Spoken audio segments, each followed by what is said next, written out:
ഒരു ഗുണം സത്വഗുണം, രണ്ടാമത് രജോ ഗുണം, മൂന്നാമതോ തമോ ഗുണം. രജോജുഷേ ജന്മനി സത്വവൃത്തയേ സ്ഥിതൗ പ്രജാനാം പ്രളയേ തമസ്പൃശേ അജായ സർഗസ്ഥിതിനാശഹേതവേ ത്രയീമയായ ത്രിഗുണാത്മനേ നമഃ. പലതരത്തിലുള്ള സ്തുതികളുമുണ്ട് ഈശ്വരനും പരബ്രഹ്മത്തിനുമൊക്കെ. ഒരു സ്തുതിയാണത്. ബാണഭട്ടന്റെ കാദംബരിയിലെ ആദ്യം എഴുതിയിട്ടുള്ള ശ്ലോകമാണിത്. രജോജുഷേ ജന്മനി സത്വവൃദ്ധയേ സ്ഥിതൗ പ്രജാനാം പ്രളയേ തമസ്പൃശേ അജായ സർഗസ്ഥിതിനാശഹേതവേ ത്രയീമയായ ത്രിഗുണാത്മനേ നമഃ. ത്രയീമയായ ത്രിഗുണാത്മനേ നമഃ. എന്താ അതിനർത്ഥം? ത്രിഗുണങ്ങളും സ്വന്തമായി തൻ്റെ സ്വരൂപമായിരിക്കുന്ന ആ പരമ്പൊരുളിനെ ഞാൻ നമസ്കരിക്കുന്നു. ഈ മൂന്ന് ഗുണങ്ങളായതുകൊണ്ട് ത്രയീമയൻ.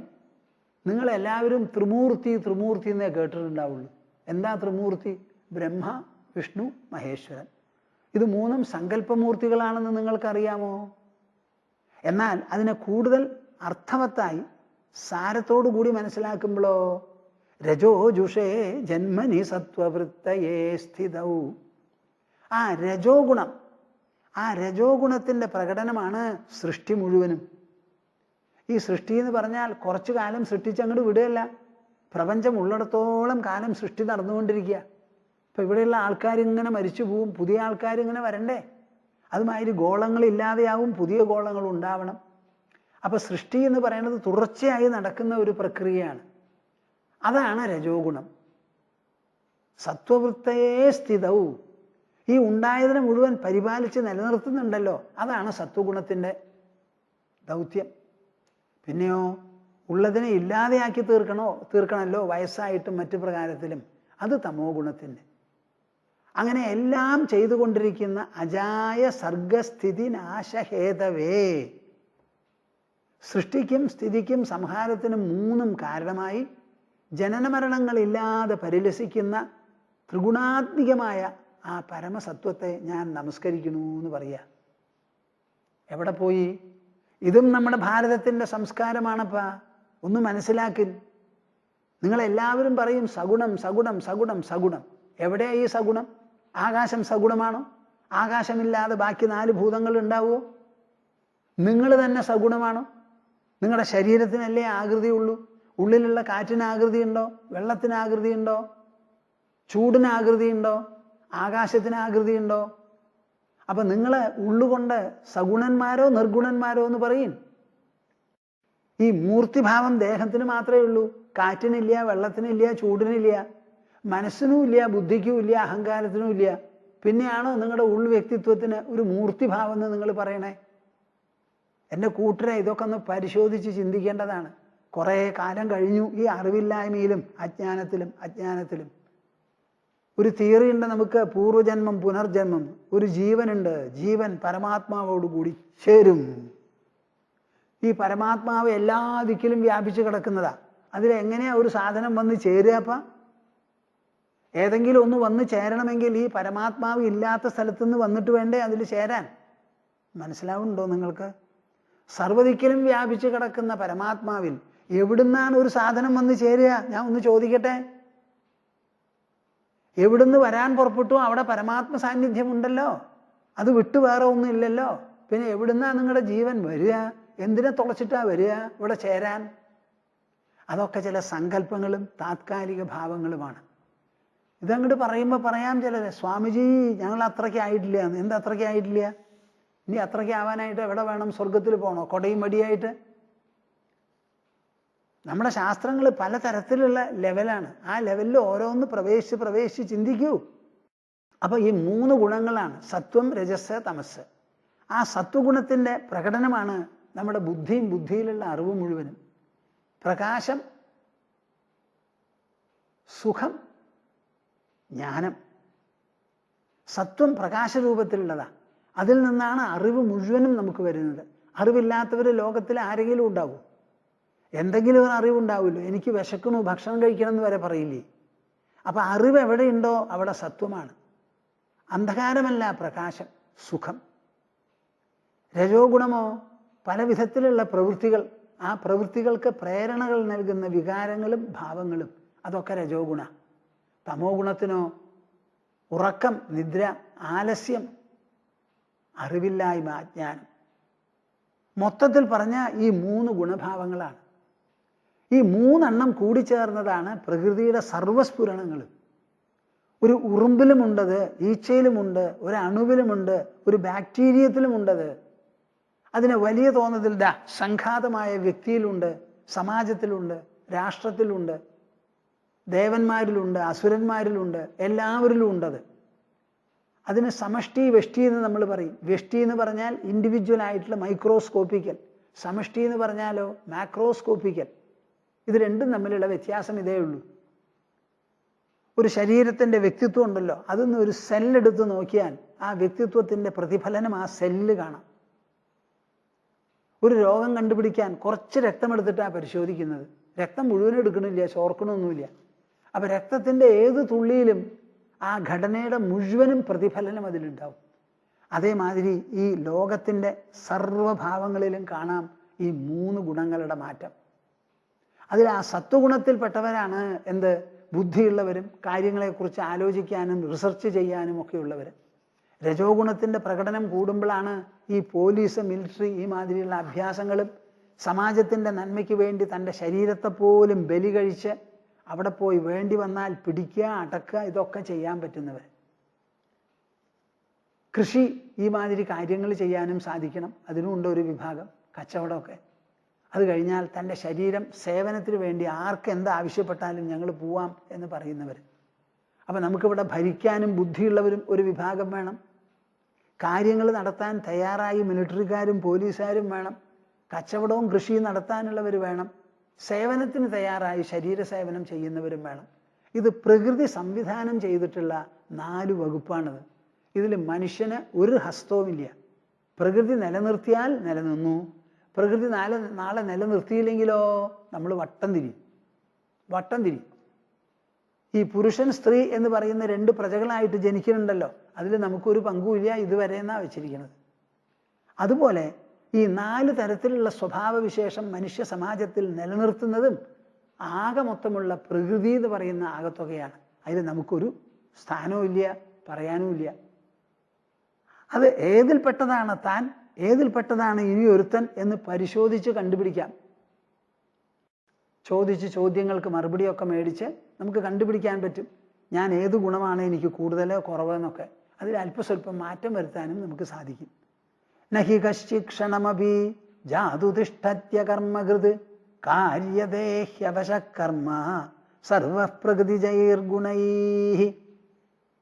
ഈ ഒരു സത്യം, അടിസ്ഥാന തത്വം. എന്താണ് അടിസ്ഥാന തത്വം? പ്രകൃതിയാണ് ഈ പ്രപഞ്ചത്തെ മുഴുവനും കർമ്മക്ഷമമാക്കി കർമ്മവ്യഗ്രമാക്കി നിർത്തുന്നത്. ആ പ്രകൃതിയുടെ വലയത്തിൽ നിന്നോ സ്വാധീനത്തിൽ നിന്നോ പോകാൻ ഒരാൾക്കും പറ്റില്ല അർജുന. അതുകൊണ്ട് ഞാൻ ഈ യുദ്ധം ചെയ്യില്ല എന്ന് പറഞ്ഞ് പടക്കളം വിട്ടു പോയാലും ഈ യുദ്ധത്തിനെ പറ്റിയുള്ള സ്മരണയോ യുദ്ധം ചെയ്യാതെ മടങ്ങിയില്ലോ എന്നുള്ള ആ പരിതാപമോ നിന്റെ മനസ്സിന്ന് വിട്ടുപോവില്ല. വായ കൊണ്ട് എന്തും പറയാം, വായ കൊണ്ട് പറയാൻ സാധിച്ചു എന്ന് വരും. പ്രവൃത്തിയിൽ അതൊരു നിഷ്ഠയായി കൊണ്ടുവരാൻ ഒരാൾക്കും പറ്റില്ല. നഹി കശ്ചിക്ഷണമപി ജാതുതിഷ്ഠത്യ കർമ്മകൃത് കാര്യദേഹ്യവശകർമ്മ സർവപ്രകൃതിജൈർഗുണൈഹി. പ്രകൃതിയാണ് നമ്മളുടെ എല്ലാ പ്രവൃത്തികളുടെയും പിന്നിൽ എന്നുള്ള അടിസ്ഥാന തത്വം മനസ്സിലാക്കണം. മനസ്സിലാക്കി കഴിഞ്ഞാലോ അതിനെ എങ്ങനെ പ്രാവർത്തികമാക്കും എന്നുള്ളതാണ്. ആ പ്രാവർത്തികമാക്കുന്നതിനെ പറ്റി കൃഷ്ണൻ പറയാണ്, കർമ്മേന്ദ്രിയാണി സംയമ്യ യാസ്തേ മനസാ സ്മരൻ ഇന്ദ്രിയാർത്ഥാൻ വിമൂഢാത്മാ മിഥ്യാചാര സൗച്യതേ. ഇതൊരു അനാലിസിസാണ്. ഇത് ഭഗവത്ഗീത. നിങ്ങൾ മനസ്സിലാക്കണം, ഇത് ജീവിതശാസ്ത്രമാണ്. ജീവിതത്തെ അപഗ്രഥിച്ച് അതിൻ്റെ ഗുണദോഷങ്ങളും സ്ഥാനമാനങ്ങളുമെല്ലാം മനുഷ്യരെ വെളിപ്പെടുത്തുന്ന വിശേഷപ്പെട്ട ഒരു സമഗ്ര സമ്പൂർണമായിരിക്കുന്ന ശാസ്ത്രമാണ്. എന്നാലോ അത്ര വലുതല്ലതാണ്. കർമ്മേന്ദ്രിയാണി സംയമ്യ യാസ്തേ മനസാ സ്മരൻ. കൃഷ്ണ, മിണ്ടാതെ ഇരിക്കാൻ പറ്റില്ല എന്നങ്ങ് പറയുന്നുണ്ടല്ലോ. എന്നാൽ നമുക്ക് മൗനം ദീക്ഷിച്ച 1-2 ദിവസമൊക്കെ ഇരിക്കുന്നവരില്ലേ, ഞാൻ മിണ്ടില്ല എന്ന് പറഞ്ഞ് ജീവിതം മുഴുവനും മൗനം ദീക്ഷിക്കുന്ന ചില സന്യാസിമാരുണ്ട്. മിണ്ടില്ല. ചിലരെ എഴുതി കാണിക്കും, ചിലരെ അതുമില്ല. ഏതോ ഒരു ബാബാവ് ഉണ്ടായിരുന്നു അത്ര, 30-40 കൊല്ലം മിണ്ടാണ്ടിരുന്നു. അത് കഴിഞ്ഞപ്പോഴോ സംസാരിക്കാൻ പുറപ്പെട്ടിട്ട് സാധിച്ചില്ല, നാവ് പേരില്ല. നമ്മുടെ ഈ കൈമുട്ടുണ്ടല്ലോ, ഇത് അനക്കാതെ നിങ്ങൾ ഒരാഴ്ചയോ 10 ദിവസമോ വെച്ച് നോക്കൂ, പിന്നെ അത് കഴിഞ്ഞാൽ പിന്നെ മടങ്ങില്ല. നിങ്ങളത് മനസ്സിലാക്കണം. ശരീരത്തിലുള്ള എല്ലാ അവയവങ്ങളെയും നാം പ്രയോഗിക്കണം, വിനിയോഗിക്കണം. ഇപ്പോൾ വിരലാണ് ഇങ്ങനെ മടക്കിക്കൊണ്ടിരിക്കണം. മടക്കാതെ ഇരുന്നു എന്നിരിക്കട്ടെ, പിന്നെ മടക്കാൻ പറ്റില്ല. നമ്മൾ ശക്തി ഉപയോഗിച്ച്, ഇച്ഛാശക്തി ഉപയോഗിച്ച് കർമ്മേന്ദ്രിയാണി സംയമ്യ, കർമ്മേന്ദ്രിയങ്ങൾ മനസ്സുണ്ടെങ്കിലേ പ്രവർത്തിക്കുള്ളൂ. എൻ്റെ മനസ്സിൽ തീരുമാനിച്ചു ഞാൻ നടക്കില്ല എന്ന്, നടക്കാതെ അങ്ങോട്ട് ഇരുന്നു എന്നിരിക്കട്ടെ, കുറച്ച് കഴിഞ്ഞാൽ പിന്നെ നടക്കാൻ പറ്റില്ല. അപ്പം കർമ്മേന്ദ്രിയങ്ങളെ ബലാൽ സംയമനം ചെയ്ത് ആസ്തേ മനസാസ്മരൻ, അങ്ങനെ കർമ്മേന്ദ്രിയങ്ങളെ നമുക്ക് പിടിച്ചു നിർത്താൻ സാധിക്കും. അനങ്ങില്ല എന്ന് പറഞ്ഞാൽ അനങ്ങാതെ ഇരിക്കാം. ഞാൻ ഈ ആശ്രമത്തിൽ നിന്ന്, നാരായണാശ്രമ ഭവനത്തിൽ നിന്ന് സ്വതവേ പുറത്തു പോകാത്ത ആളാണ്. ഞങ്ങൾക്ക് എന്തോ കുറച്ച് സ്ഥലമൊക്കെ ഉണ്ട്, ഇവിടെ നടക്കാനുള്ള സൗകര്യങ്ങളുണ്ട്, അല്പസ്വല്പം റോഡ്, ടാറിട്ട റോഡ് ആശ്രമത്തിൻ്റെ ഉള്ളിൽ തന്നെയുണ്ട്. അങ്ങനെ ഇവിടുന്ന് അവിടേക്ക് പോകാൻ 5-6 ഏക്കർ സ്ഥലം ഉണ്ടല്ലോ. അപ്പം ഇങ്ങനെ ഓടിപ്പോവാനുള്ള സ്ഥലമൊക്കെ ഇവിടെ ഉണ്ട്. പക്ഷെ ഞാൻ മൊത്തത്തിൽ ഇവിടുന്ന് പുറത്ത് പോകാറില്ല. എന്നാ പോവില്ലേ? പോവും. എന്തിന്? ആവശ്യം വന്നാൽ പോവും. ഇവിടുന്ന് ഇപ്പോൾ എന്തിനാ പോവുക? ആരെങ്കിലും വിളിച്ച് എവിടെയെങ്കിലും വരണം, സംസാരിക്കണം എന്ന് തോന്നിയാൽ സമ്മതിച്ചു കഴിഞ്ഞാൽ അങ്ങോട്ട് പോവും. മിക്കവാറും പോണത് വാഹനത്തിലാണ്. അവിടെ പോയി സംസാരം കഴിഞ്ഞാൽ മറുപടി മടങ്ങി വരും. ഞാൻ പഴയ കാലത്തൊക്കെ ഇവിടെ കോൾപ്പാടത്തിൻ്റെ അടുത്ത് വരമ്പത്ത് നടന്നുകൊണ്ടിരുന്ന ആളാണ്. ദിവസേന വൈകുന്നേരമായ ഒരു 4:30 മണി 5 മണിക്ക് നടക്കാൻ പോകും. ഇപ്പം പുറത്ത് പോകലേ ഇല്ല. എനിക്ക് മൊത്തത്തിലൊരു ഇഷ്ടക്കേടും ഉണ്ട് പുറത്തു പോകാൻ. അങ്ങനെ പുറത്തു പോകാതെ ഞാൻ ആശ്രമത്തിൽ നടന്നുകൊണ്ടിരിക്കുന്നു. അതേപോലെ ഞാൻ ഇനി നടക്കില്ല എന്ന് തീരുമാനിച്ച് അങ്ങോട്ട് ഇരുന്നാലോ എന്തുണ്ടാവും? കൃഷ്ണൻ പറയാണ്, കർമ്മേന്ദ്രിയാണി സംയമ്യ.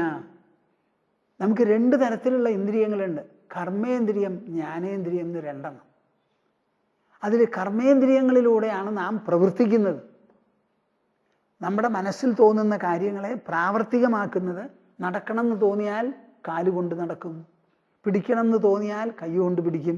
ഒരു പുസ്തകം ഇങ്ങനെ എടുത്ത് തുറന്നു, ഇങ്ങനെ തുറക്കണത് കയ്യാണ്, ഏട് മറിക്കുന്നത് കയ്യാണ്. ഇതൊക്കെ കർമ്മേന്ദ്രിയങ്ങളുടെ പ്രവൃത്തിയാണ്. ഊണ് കഴിക്കുന്നത് കൈ കൊണ്ടാണ്, വായ കൊണ്ടാണ്. അപ്പം ഈ കർമ്മേന്ദ്രിയങ്ങളെ നമുക്ക് ഒരു പിടിച്ച് അടക്കി നിർത്താൻ വേണമെങ്കിൽ സാധിക്കും. അങ്ങനെ സാധിച്ച് മിണ്ടാതെ ഒരു സ്ഥലത്ത് ഇരുന്നാൽ you may succeed in keeping quiet, making the body totally restful. ശരീരത്തിനെ മിണ്ടാതെ വിശ്രമിപ്പിക്കാൻ സാധിച്ചു എന്ന് വരാം. പക്ഷേ പക്ഷേ പക്ഷേ എന്താ ഈ പക്ഷേ? നിങ്ങളുടെ വ്യക്തിത്വം ശരീരമല്ല. നിങ്ങളുടെ വ്യക്തിത്വം ഉൾവ്യക്തിത്വമാണ്. മനസ്സും ബുദ്ധിയും അഹങ്കാരവുമാണ് നിങ്ങളുടെ ശരിയായ വ്യക്തിത്വം. ആ മനസ്സിനെ നിങ്ങൾക്ക് നിശ്ചലമാക്കാൻ പറ്റില്ല. മിണ്ടാതെ ഇരിക്കണം എന്നുള്ളത് പോലും മനസ്സിലുള്ള തോന്നലും നിർണയവുമാണ്. കേൾക്കുന്നുണ്ടോ കൂട്ടരെ നിങ്ങൾ? ശരീരം വെറുതെ മിണ്ടാണ്ടിരിക്കില്ല. ഞാൻ ശരീരത്തിനെ അനങ്ങാതെ നിർത്താൻ പോവാണ്, പ്രവർത്തിക്കില്ല എന്നൊരു തോന്നലും നിശ്ചയവും നിങ്ങളുടെ ഉള്ളിലുണ്ടാവണം. അപ്പം മനസ്സുകൊണ്ടാണല്ലോ ഈ നിശ്ചലത്വം ശരീരത്തിന് നിങ്ങൾ അടിച്ചേൽപ്പിക്കുന്നത്. ആ മനസ്സ് സ്വന്തമായി പ്രവർത്തിക്കുന്നതാണ്. അപ്പം അതിലെ ശരീരം കൊണ്ട് പ്രവർത്തിക്കില്ല എന്നൊരു തീരുമാനം ഉണ്ടായതുകൊണ്ട് അതോടുകൂടി മനസ്സ് നിൽക്കില്ല. അതിൽ പല തോന്നലും വരും. ആ തോന്നൽ എന്താ? ഇന്ദ്രിയാർത്ഥാൻ മനസാസ്മരൻ യഹ ആസ്തേ. മനസ്സെന്താ ചെയ്യുക? കഴിഞ്ഞുപോയ കാര്യങ്ങളെക്കുറിച്ച് ആലോചിക്കും. എന്താ ഈ കഴിഞ്ഞുപോയ കാര്യങ്ങൾ? ഇന്ദ്രിയങ്ങൾ കൊണ്ട് കണ്ടും കേട്ടും മനസ്സിലാക്കിയിട്ടുള്ള വസ്തുക്കൾ. ആ വസ്തുക്കളെക്കുറിച്ച് ആലോചിച്ചുകൊണ്ടും സ്മരിച്ചുകൊണ്ടും ഇരിക്കും. വരാൻ പോകുന്ന കാര്യങ്ങളെക്കുറിച്ച് ഭാവന ചെയ്യുകയും ചെയ്യും. അർജുനൻ ഒരു 13 കൊല്ലക്കാലം വനവാസവും അജ്ഞാതവാസവും കഴിച്ച ആളല്ലേ. വനവാസത്തിൽ ഇത്ര വലിയ പ്രവൃത്തികൾ എന്തായിരുന്നു? മിക്കവാറും പ്രവർത്തനരഹിതമായിരുന്നു. ആ സമയത്ത് ആലോചിക്കാതെ ഇരുന്നിട്ടുണ്ടോ? ഇല്ല. ഈ മഹാഭാരത യുദ്ധത്തെ തന്നെ കുറിച്ച് എത്ര ആലോചിച്ചിട്ടുണ്ട്. അപ്പൊ ഇനിയും മിണ്ടാതെ ഇരുന്നു എന്ന് പറഞ്ഞതുകൊണ്ട് മനസ്സ് മിണ്ടാണ്ടിരിക്കുന്നു നിങ്ങൾ വിചാരിക്കരുത്. ആ മനസ്സിങ്ങനെ ഇന്ദ്രിയ പദാർത്ഥങ്ങളെ കുറിച്ച് ആലോചിച്ചുകൊണ്ട് തന്നെ ഇരിക്കും. അപ്പൊ ഈ നിശ്ചലത്വം ശരീരത്തിനോ വേണ്ടത്, മനസ്സിനോ വേണ്ടത്? നിങ്ങളുടെ ഉൾ വ്യക്തിത്വമാണ് നിശ്ചലമാവേണ്ടത്. അതിന് പകരപ്പെടാൻ നിശ്ചലമാക്കിയത് പുറം ബാഹ്യമായ ശരീരം, ആ ശാരീര വ്യക്തിത്വത്തെയാണ്. അതുകൊണ്ട് മനസ്സിനൊരു മെച്ചം ഉണ്ടാവാൻ പോണില്ല. നേരെ മറിച്ചോ, വിമൂഢാത്മാ മിഥ്യാചാര സൗച്യതേ, അയാളെ കപടൻ എന്നാണ് പറയുക, ഹിപ്പോക്രിറ്റ് എന്നാണ് പറയുക. ഓ, അയാൾ വലിയ കേമായിട്ട് മിണ്ടാണ്ടിരിക്കുന്നു, ഭസ്മം പൂശിയിട്ടുണ്ട്, കഴുത്തിൽ മാലയുണ്ട്, മിണ്ടാണ്ടിരിക്കുന്നു. മിണ്ടാണ്ടിരുന്നു എന്ന് പറഞ്ഞിട്ട് കാര്യമില്ല. മനസ്സുകൊണ്ട് കോട്ട കെട്ടുക ചെയ്യുന്നത്, രാജ്യം പിടിച്ചടക്കുക ചെയ്യുന്നത്. അപ്പൊ ഈ മിണ്ടാതെ ഇരിക്കുന്നു എന്നുള്ള ആ നാട്യമുണ്ടല്ലോ, ആ നാട്യം വെറും നാട്യമാണ്, കാപട്യമാണ്. അയാളെ മിഥ്യാചാരൻ, കപടക്കാരൻ എന്നാണ് അയാളെ പറയുക. സൗച്യതേ. നോക്കൂ, എത്ര ശക്തമായിട്ടുള്ള വാക്കും വിവരണവുമാണ് ഇവിടെ. താൻ പറഞ്ഞ സിദ്ധാന്തത്തെ സമർത്ഥിക്കാൻ വേണ്ടി അതിന് വിപരീതമായിട്ടുള്ളതിനെ കടുത്ത ഭാഷയിൽ നിഷേധിച്ച് ഇടിച്ചു താഴ്ത്തിയ കൃഷ്ണൻ സംസാരിക്കുന്നത്. എന്ത് സംവാദവും സഫലമാകണമെങ്കിൽ ഗുണത്തിനെ വാനോളം സ്തുതിക്കണം, ദോഷത്തിനെയോ പാതാളം വരെ നിന്ദിക്കണം. അപ്പോഴേ കേൾക്കുന്നവർക്ക് മനസ്സിലാവുള്ളൂ. കർമ്മേന്ദ്രിയാണി സംയമ്യ യാസ്തേ മനസാ സ്മരൻ ഇന്ദ്രിയാർത്ഥാൻ വിമൂഢാത്മാ മിഥ്യാചാര സൗച്യതേ. അയാളെ എല്ലാവരും പറയുക മിഥ്യാചാരന. അർജുനൻ പറയുന്നത് പോലെ ഞാനും സമ്മതിച്ചു. തേര് തെളിച്ച് നമ്മളിപ്പോൾ കുരുക്ഷേത്രത്തിൽ നിന്ന് പുറത്തു കിടന്ന് മിണ്ടാണ്ടി ഇരുന്നു എന്ന് വയ്ക്കുക. ആ മിണ്ടാണ്ടിയുള്ള ഇരിപ്പ് മിണ്ടാണ്ടി ആവില്ല. ഇപ്പൊ അർജുനുള്ള വിഷമം ഇവരെയൊക്കെ കണ്ടിട്ട് യുദ്ധം ചെയ്യാൻ പറ്റില്ല എന്ന് പറഞ്ഞ് പേടിച്ചിട്ടാണ് പോണത്. പാപത്തിനെ പേടിച്ച് മുതിർന്നവരെയും ഗുരുവിനെയും എല്ലാം നേരിടുന്നതിലുള്ള വിഷമം കൊണ്ടുപോകുന്നതാ. മഹാഭാരത യുദ്ധം ചെയ്യരുതെന്ന് ഇപ്പോഴും മനസ്സിലില്ല. അവിടെ ഭീഷ്മനും ദ്രോണനും സ്വജനങ്ങളും മാത്രമാണ് അവിടെ കുഴപ്പം. ഇവരെല്ലാവരും ഒഴിഞ്ഞു നിന്നാ പൊടി പൊടിച്ച് യുദ്ധം ചെയ്യും അർജുനൻ. അതിൽ 3-4 കൂട്ടരുണ്ട്, അവരെ കാണുമ്പോഴാണ് ഈ വിഷമം. അപ്പൊ ഇവിടുന്ന് അങ്ങോട്ട് പോയാലോ, കാര്യം ഞാൻ ഓടി വന്നു, ഇത് വളരെ തെറ്റായില്ലോ അപ്പാ. നമ്മൾ എത്ര കാലം 13 കൊല്ലം ആലോചിച്ചിട്ടാണ് തീരുമാനിച്ചത്. അവസാനം നിർബന്ധ ബുദ്ധിയാ പിണഞ്ഞതാണ്. അങ്ങനെ പിണഞ്ഞ യുദ്ധം ഞാൻ എന്തോ ചില കോട്ടങ്ങൾ കൊണ്ടും മടി കൊണ്ടും വിഷമം കൊണ്ടും വേണ്ടാന്ന് വെച്ചുല്ലോ എന്ന് പറഞ്ഞ് നീ തന്നെയാണ് പരിതപിക്കുക. മനസ്സിനെ പിടിച്ചു നിർത്താൻ പറ്റില്ല. ശരീരം കൊണ്ട് യുദ്ധഭൂമിയിൽ നിന്ന് അകന്നു എന്ന് വരാം, പക്ഷേ മനസ്സ് അകന്നു നിൽക്കാൻ പോണില്ല. മനസ്സിൻ്റെ ഒരു നിയമം, ഒരു പോക്ക് വേറെയാണ്. മനസ്സിൻ്റെ മുകളിൽ നമുക്ക് സ്വാധീനം ചെലുത്തണമെങ്കിൽ അതിന് വലിയ നൈഷ്കർമ്മ്യ സിദ്ധി എന്നൊരു സിദ്ധി തന്നെ വേണം. അത് പെട്ടെന്ന് വരാൻ പോണില്ല. നല്ല പോലെ ആലോചിക്കണം. കർമ്മേന്ദ്രിയാണി സംയമ്യ യാസ്തേ മനസാ സ്മരൻ ഇന്ദ്രിയാർത്ഥാൻ വിമൂഢാത്മാ മിഥ്യാചാര സൗച്യതേ. ഇതിന് കർമ്മയോഗം എന്നാണല്ലോ ഈ അധ്യായത്തിന് പേര്. ആ കർമ്മയോഗത്തിൽ പറയാണ്, നമുക്ക് നൈഷ്കർമ്മ്യ സിദ്ധി വരണം എന്നുണ്ടെങ്കിൽ പോലും ന കർമ്മണാം അനാരംഭാത് നൈഷ്കർമ്മ്യം പുരുഷോഷ്ണുതേ നച സന്യസനാദേവ സിദ്ധിം സമധിഗച്ഛതി. അപ്പോൾ ഒരിക്കലും ബലാത് ഹഠാത് ഈ കർമ്മം ചെയ്യുന്നത് ശരീരമാണ്, അതിനെ നിർത്തിക്കളയാം എന്ന് പറഞ്ഞ് പുറപ്പെടരുത്.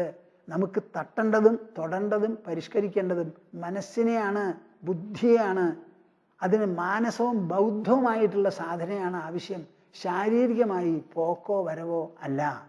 അപ്പം അങ്ങനെയാണെങ്കിൽ പിന്നെ എന്തു വേണം എന്നല്ലേ? എന്താണ് ഈ കർമ്മനിഷ്ഠ? കർമ്മനിഷ്ഠ എന്ന് പറയുന്നത് ജ്ഞാനനിഷ്ഠ ബുദ്ധിയിലും മനസ്സിലും അധിഷ്ഠിതമാണ്.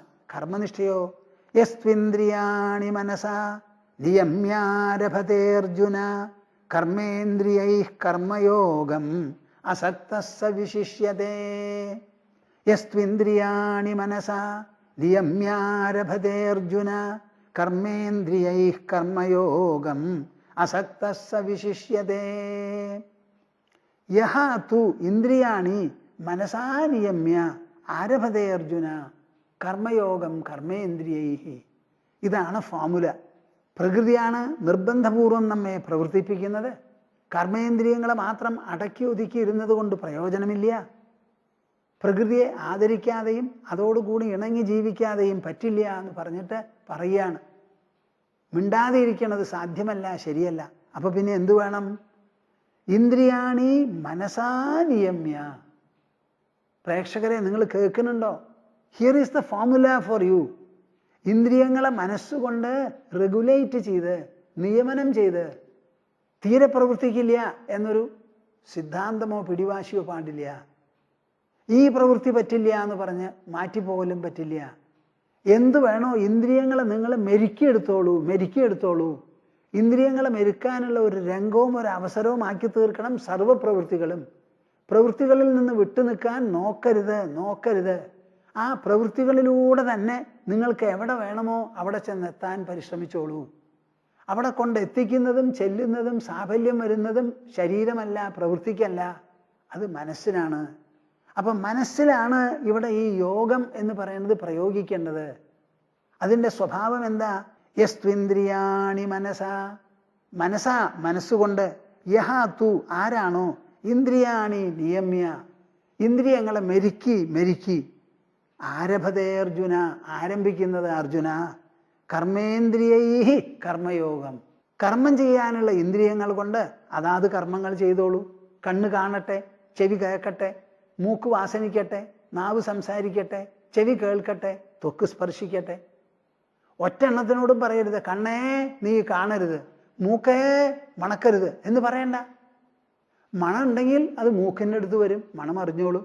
ശബ്ദം ഇങ്ങോട്ട് ഉണ്ടെങ്കിൽ ചെവി കേട്ടോളും. കണ്ണു തുറന്നാൽ വസ്തുക്കൾ കാണപ്പെടും. അപ്പം അവരോടൊന്നും അടക്കി ഒതുക്കി സംസാരിക്കരുത്. നേരെ മറിച്ച് ആ കാഴ്ചയിൽ അവനവന് ഇഷ്ടപ്പെട്ട നിയന്ത്രണമോ നിഷ്ഠയോ ചെലുത്തിക്കൂടാ. കുറേ ദൃശ്യങ്ങൾ എവിടെ ആയാലും ശരി, അനാവശ്യമായിട്ട് സിനിമ കാണാൻ പോവുക, കുറേ പുക വലിക്കുക, ലഹരി പദാർത്ഥങ്ങൾ കഴിക്കുക, മാംസാഹാരികളാകുക, കുറേ വാരി വലിച്ച് തിന്നുക, അങ്ങനെയൊന്നും വേണ്ട. ശരീരത്തിനെ നിലനിർത്താൻ വേണ്ടി നിങ്ങൾക്ക് രുചിയുള്ള ഭക്ഷണം എന്തു വേണമോ അത് കഴിച്ചോളൂ. കഴിക്കുമ്പോൾ എന്തായിരിക്കണം മാനദണ്ഡം? എൻ്റെ ശരീരത്തിന് ഇത് ആവശ്യമാണോ? ശരിയായ പോഷണങ്ങൾ കിട്ടുന്നുണ്ടോ? അധിക തൂക്കം, അധിക ഭാരം, വെയിറ്റ് ശരീരത്തിന് ഉണ്ടാവുമോ? എൻ്റെ കയ്യും കാലുമെല്ലാം വേണ്ടതുപോലെ പ്രയോഗിക്കാനും വിനിയോഗിക്കാനും എനിക്ക് പറ്റില്ലേ? ഒരു ഇത്ര പൊക്കത്തിന് ഇത്ര തൂക്കം എന്നൊരു കണക്കുണ്ടല്ലോ, അതനുസരിച്ച് ആ തൂക്കത്തിൽ നിലനിർത്തത്തക്ക വിധത്തിൽ ഭക്ഷണം കഴിച്ചോളൂ. അത് വിട്ട് കൂടുതൽ കഴിക്കണ്ട. ഒരു ദിവസം രുചിയുള്ള ഭക്ഷണം കിട്ടി കുറച്ച് കൂടിയെന്നുണ്ടെങ്കിൽ രണ്ട് കാര്യം വേണം. കൂടുതൽ കഴിച്ചാൽ കൂടുതൽ നടക്കണം, ആ ഉണ്ടായിട്ടുള്ള എനർജി സ്പെൻഡ് ചെയ്യണം. അല്ലെങ്കിൽ അടുത്ത 2 ദിവസം കുറവ് കഴിക്കണം. നല്ല ബുദ്ധിയോടുകൂടി തൻ്റെ ഇടത്തോടുകൂടി ഓരോ കർമ്മേന്ദ്രിയത്തെയും പ്രവർത്തിപ്പിച്ചോളൂ. അതിലൊരു തെറ്റുമില്ല. ആ പ്രവർത്തിക്കുന്ന സമയത്ത് എന്തായിരിക്കണം മനസ്ഥിതി? അസക്ത കർമ്മയോഗം സഹ വിശിഷ്യതേ. ആ ചെയ്യുന്ന പ്രവൃത്തി മൃഗങ്ങളുടെ പ്രവൃത്തി പോലെയല്ല. നേരെ മറിച്ച് നമ്മെ സംബന്ധിച്ചിടത്തോളം ഒരു യോഗമാണത്, യോഗ സാധനയാണ്. ആ യോഗ സാധനയായി വേണം എല്ലാ പ്രവൃത്തികളും ചെയ്യാൻ. ഉണ്ണാൻ, ഉറങ്ങാൻ, സ്വപ്നം കാണാൻ, ഉദ്യോഗം ഭരിക്കാൻ, വീട് ഭരണം നടത്താൻ, കല്യാണം കഴിക്കാൻ, അച്ഛനമ്മമാരുടെ പദം അലങ്കരിക്കാൻ, എന്ത് കാര്യത്തിലും കർമ്മയോഗമാണ് എന്ന് വിചാരിച്ച് ചെയ്യണം. ഈ കർമ്മയോഗം, കർമ്മത്തെ കർമ്മയോഗമാക്കണത് എന്താന്ന് ചോദിച്ചാൽ അതിനെന്താ മറുപടി? അസക്തഃ സവിശിഷ്യതേ. ചെയ്യുന്ന പ്രവൃത്തിയിൽ സംഘമുണ്ടാവരുത്. സംഘമാണ് കർമ്മത്തെ ബന്ധനത്തിന് കാരണമാക്കുന്നത്. സംഘം എന്ന് പറഞ്ഞാൽ എന്താ? മുമ്പ് പറഞ്ഞു കഴിഞ്ഞു, 2-ാം അധ്യായത്തിൽ പറഞ്ഞു. എന്ത്? യോഗസ്ഥ കുരു കർമാണി സംഘം ത്യക്ത്വാ ധനഞ്ജയ സിദ്ധ്യസിദ്ധ്യോ സമോ ഭൂത്വാ സമത്വം യോഗ ഉച്യതേ. പറഞ്ഞുല്ലോ. എന്താ അത്? താൻ ചെയ്യുന്ന പ്രവൃത്തി സിദ്ധമായാലും അസിദ്ധമായാലും സമഭാവത്തോടു കൂടിയിരിക്കണം. നല്ല നിഷ്കർഷയോടുകൂടി കണിശമായി പ്രവർത്തിച്ചാൽ അതിൻ്റെ ഫലം തന്നെത്താനെ വന്നോളും. പ്രവൃത്തിയുടെ പരിണത രൂപമോ പരിണത ഫലമോ ആണ് ഫലം. അപ്പോൾ പ്രവൃത്തി നന്നായി ചെയ്താൽ അതിന് ഫലം ഉണ്ടാവുമോ എന്ന് സംശയിക്കുകയേ വേണ്ട. എങ്ങാനും വല്ല കാരണത്താലും ഫലമില്ലാതെ വന്നാൽ എന്തു ചെയ്യും? അപ്പോൾ വിഷമിക്കരുത്. ഫലം കിട്ടിയാൽ സന്തോഷിക്കുക ക്രമത്തിലധികം. എങ്ങാനും സംഭവിച്ചില്ലെങ്കിൽ ദുരിതം അനുഭവിക്കുക രണ്ടും പാടില്ല. അങ്ങനെ മനസ്സിനെ സമമാക്കി നിർത്തിക്കൊണ്ട് പ്രവർത്തിക്കുന്ന പ്രവൃത്തികളാണ് കർമ്മയോഗമാകുന്നത്. അപ്പോൾ ഈ സംഘം എന്നുള്ള വാക്കിനർത്ഥം അനുകൂല ഫലത്തിൽ അമിത സന്തോഷവും പ്രതികൂല ഫലത്തിൽ അമിതമായ ഖേദവും വിഷമവും, ഇത് രണ്ടും ഇല്ലാതെ ഇരിക്കില്ല. ഈ യോഗം എന്ന് പറയുന്നത് കർമ്മമല്ല. കർമ്മം ചെയ്യുമ്പോൾ നാം അനുധാവനം ചെയ്യുന്ന ആന്തരമായ സമസാധനയാണ് ഈ യോഗം. നിങ്ങൾ ഒരിക്കലും വിചാരിക്കരുത് ഞാൻ പ്രവർത്തിച്ചാൽ പ്രവൃത്തി യോഗമാവുന്നു. ആ പ്രവർത്തിക്കുന്ന സമയത്ത് പ്രവൃത്തിയോട് ബന്ധപ്പെടുത്തി പ്രവർത്തന ഫലങ്ങളോട് മനസ്സിൽ തോന്നുന്ന സമസ്വീകരണമാണ് നിങ്ങളുടെ പ്രവൃത്തിയെ യോഗമാക്കി തീർക്കുന്നത്. അപ്പോൾ യോഗാഭ്യാസം മുഴുവനും മനസ്സിലാണ്. ബുദ്ധിയുടെ പ്രഭാവം കൊണ്ട് വേണം അത് നടത്താനും. യോഗം എന്ന് പറഞ്ഞാൽ മനോബുദ്ധി വിനിയോഗം. പ്രവൃത്തി അതിൻ്റെ പാട്ടിൽ നടക്കും. യോഗം ഉള്ളിലിങ്ങനെ നടന്നുകൊണ്ടുമിരിക്കണം. അങ്ങനെയുള്ള ഒരു നില അസക്തഃ സ വിശിഷ്യതേ. അങ്ങനെ സംഘമില്ലാതെ അസക്തനായി എല്ലാ പ്രവൃത്തികളെയും അതാത് കാലത്ത് വേണ്ടതുപോലെ ചെയ്യുന്ന ഒരു മനുഷ്യനുണ്ടല്ലോ, ആ ആൾക്ക് എന്തു വേണം? ഇന്ദ്രിയാണി മനസാനിയമ്യ. ഇന്ദ്രിയങ്ങളെ എപ്പോഴും മനസ്സുകൊണ്ട് നിയമനം ചെയ്യണം. നിഗ്രഹിക്കല്ല. നിഗ്രഹിക്കുക എന്നുള്ള വാക്കിന് എന്താ അർത്ഥം? കണ്ണും മൂക്കും പൊത്തി അങ്ങോട്ട് അടയ്ക്കുകയാണ്. അങ്ങനെ ചെയ്യരുത്. ഇന്ദ്രിയങ്ങൾ അതിൻ്റെ പാട്ടിൽ പ്രവർത്തിക്കാൻ അങ്ങോട്ട് വിടണം. ആ പ്രവർത്തിക്കുന്ന സമയത്ത് ഉള്ള നിയന്ത്രണമോ നിയമനമോ മനസ്സുകൊണ്ട് അങ്ങോട്ട് വരുത്തണം. അരുതാത്ത കാര്യങ്ങൾ ചെയ്യാതെ, അമിത കാര്യങ്ങൾ ചെയ്യാതെ, വേണ്ടാതെ ഒന്നെടുത്ത് ഏറ്റെടുക്കാതെ, എന്ത് ചെയ്താലും ക്ഷമയോടുകൂടി, സഹനശക്തിയോടുകൂടി, നല്ല വിവേകത്തോടുകൂടി നല്ലപോലെ ചെയ്ത് അവസാനിപ്പിച്ച് ആ പ്രവൃത്തിയിൽ നിന്ന് വെറും പ്രവൃത്തിഫലം ബാഹ്യഫലം മാത്രമല്ല, മനസ്സിനൊരു സമ്പന്നതയും ധന്യതയും കൂടി കൂട്ടത്തിൽ വരണം. ഓരോ പ്രവൃത്തിയിലും നമ്മുടെ മനസ്സിന് കൂടുതൽ ധന്യത അനുഭവപ്പെടണം. എന്നും വൈകുന്നേരമായി കിടന്നുറങ്ങുമ്പോൾ everyone should have become a better man. ഓരോ വ്യക്തിയും കൂടുതൽ നല്ല മനുഷ്യനായി തീരണം. അപ്പോഴേ നമുക്ക് കാര്യം നടക്കുള്ളൂ. അങ്ങനെയുള്ള ഒരു നില എന്നാണ് പറയുന്നത്. അപ്പോൾ ഈ സാധന നിരന്തരമാണ്. ഉറങ്ങാത്ത സമയം മുഴുവനും നിങ്ങൾ കർമ്മയോഗ സാധന ചെയ്തുകൊണ്ടിരിക്കണം. എന്ത് പ്രവൃത്തിയായാലും ശരി. ഇത് അരമണിക്കൂർ പൂജ, 3/4 മണിക്കൂർ പൂജ, ഏതോ ഒരു ക്ഷേത്രത്തിൽ ചെന്നു, തൊഴുതു, നമസ്കരിച്ചു, പ്രദക്ഷിണം വെച്ചു, പ്രസാദം കൊണ്ടുവന്നു, എല്ലാവർക്കും കൊടുത്തു, തനിക്കും തൊട്ടു, അതൊക്കെ ഒരു ശിഷ്ടാചാരമാണ്. അതിൻ്റെ പാട്ടിൽ നടന്നോട്ടെ, ഒക്കെ പുണ്യകർമ്മങ്ങളാണ്. നമുക്ക് കർമ്മയോഗം എന്ന് പറയുന്ന സമയത്ത് ഇങ്ങനെ ബാഹ്യ ഘടകങ്ങളെ ആശ്രയിച്ചിരിക്കുന്നതല്ല. തൻ്റെ ഇന്ദ്രിയങ്ങളും തൻ്റെ മനസ്സിലും തൻ്റെ ബുദ്ധിയിലും ആശ്രയിച്ചിരിക്കുന്നതാണ്. ചെയ്യുന്ന പ്രവൃത്തികളെ മുഴുവൻ മിതസ്വഭാവത്തോടു കൂടി ചെയ്യാം. ആ പ്രവൃത്തിയുടെ ഫലത്തിനെക്കുറിച്ച് ആവലാതിപ്പെടരുത്. ഊഞ്ഞാലാടരുത് മനസ്സ്. എന്തു വേണമോ അത് ചെയ്തോളൂ. നിഷ്കർഷയോടുകൂടി ചെയ്യൂ, കണിശത്തോടുകൂടി ചെയ്യൂ, പൂർണ്ണ മനസ്സോടുകൂടി ചെയ്യൂ. ആ ചെയ്യുന്ന സമയത്ത് ഇന്ദ്രിയങ്ങൾ നമ്മുടെ പിടിപ്പിൽ നിന്ന് വിട്ടുപോകരുത്. അമിതമായ ഒരു സന്തോഷമോ സന്താപമോ നമ്മുടെ മനസ്സിലുണ്ടാവരുത്. മനസ്സിൽ സംഘം ഒരിക്കലും തോന്നരുത്, ഒട്ടല്. ആ സംഘമില്ലാതെ അതാത് പ്രവൃത്തികൾ ചെയ്യുന്ന മനുഷ്യനുണ്ടല്ലോ, സഹ വിശിഷ്യതേ.